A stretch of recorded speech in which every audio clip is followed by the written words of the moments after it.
Social media is buzzing right now with all of the new recruits that's touching down in Jackson State, Mississippi. Having many people wondering how many daggone players does Jackson State have on their football team?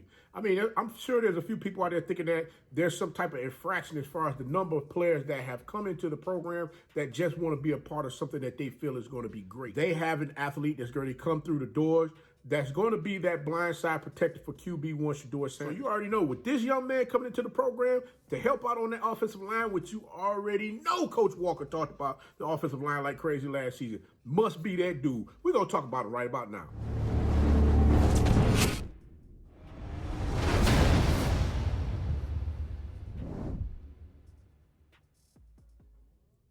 You know it's your favorite coach back at it again. 10 toes down, about to tell you how it all went down. This is Tomorrow Sports Network with your host, Coach Walker. If you're new to the channel, please like, share, subscribe. Hit that notification bell so you can get all upcoming videos. For all my leaders out there, welcome back.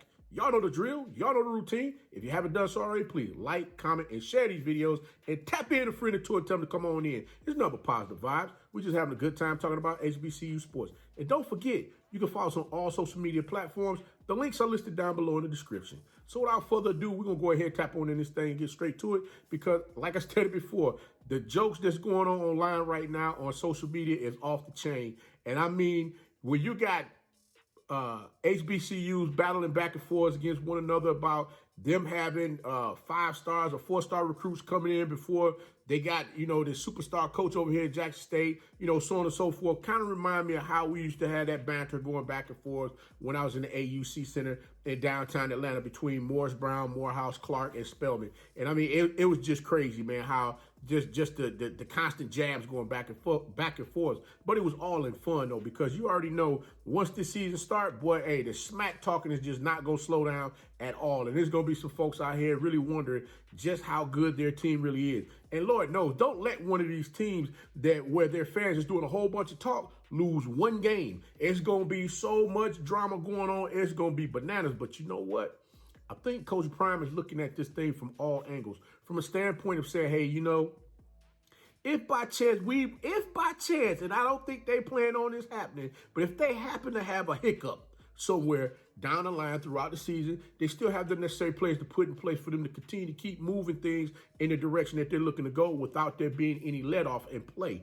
So that's another reason why we're seeing a lot of these players come in and out of the program. Not to mention, as I stated before, and you're going to hear me say this again, when a coach comes into a program that's brand new, you already know he's going to go out and recruit his guys. It's not about who's there. If you're not able to live up to the bill as far as what they're expecting from you, guess what? 9 times out of 10, your scholarship might get pulled, or they might give you a partial scholarship, and you got to find a way to fulfill the financial needs that you need to in order for you to stay on the team. And a lot of times folks get upset with that. Now, I respectfully understand. This young man is comfortable off the rip, and he's enjoying and loving where he's at right now. This guy here, I'm going to tell you simple and plain.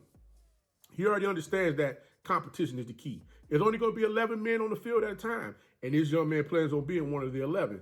The young man that I'm talking about that's coming into the program is none other than Amari Ward, offensive lineman, 6'5", 305 pounds, played high school football at Lake Wales High School in Lake Wales, Florida. He will be transferring over to Jackson State University from McDougal Technical Institute from Gainesville, Florida.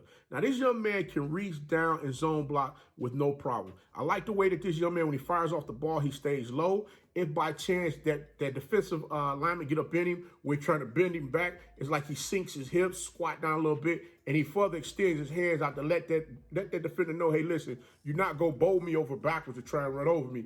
I'm going to go ahead and hold my ground. I'm going to drive you out. Now, another thing that I liked about this young man as well is when he blocks during run plays, especially if the run play is running to the opposite side of the field, how he swings his hips around to get in front of that defender to keep that defender from pursuing to where that player is going to be to possibly make a tackle on the play. So what he does is he spins himself around in that hole. He's standing that defensive lineman up, letting him know, hey, guy, you ain't going nowhere. I'm going to drive you on out this way, so you might as well forget about trying to get to the play. Now, there's one time that I did see where he over-pursued it slightly, and he ended up grabbing the defender.